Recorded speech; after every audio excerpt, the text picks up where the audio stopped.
Today I'm going to explain to you how to use depth of field, and I'll even show you how to rack focus by animating the property. Let's get into it. So select your camera and go over to the depth of field box and check it. That will enable depth of field.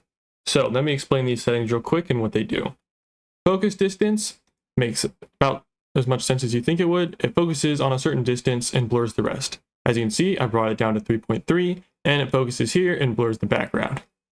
Now, f-stop, the lower that is, the blurrier the non-focus part will be. So if I lower this to a 0.3, it'll get really blurry back there. And if I up it to say a 20, nothing will be blurry.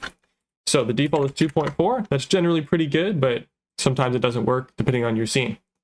So now blades, what are blades? So to see this, it's easiest if I lower the f-stop a little bit. So let's lower it to a 0.5.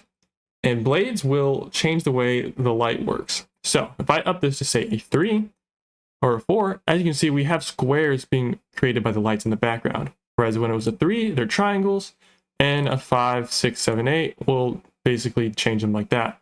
So let's put this back at a 3. We have to put it at a minimum of 3, by the way, because a 2 will just make it a circle. The next thing is rotation. That will just rotate them like this.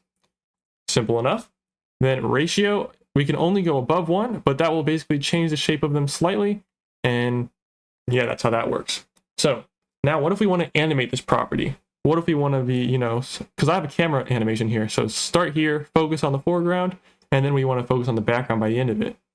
So you have this cool thing called focus object, and you can select that, but it's kind of difficult to animate this property. So what I do when I'm working with my cameras, and I do this with every camera with depth of field, is I'll hit Shift A, and I'm going to grab myself an empty plane axis. And let's re-enable the wireframes. Then I will move this object into where I want it to start. Let's say I will want it here. And then on the timeline, I will go to the spot where I want it to start transitioning back to facing the other way.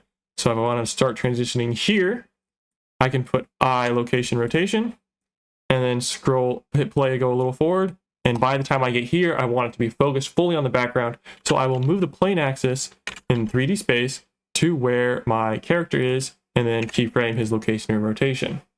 So now with my camera, I will select the focus object and select the empty.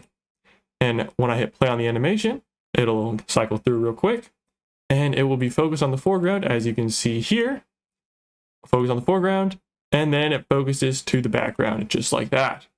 And that's a really easy way you can use depth of field in your scenes. So remember, f-stop higher equals less blur, lower f-stop equals more blur. The blades will change the way the bokeh works on the lights. And yeah, that's basically how you use depth of field in your scenes and how you can animate it. Thanks for watching. If you have any other tutorials you'd like to see, put them down in the comments below and I'll try to get around to making them. But yeah, thanks for watching. I'll see you guys in the next one.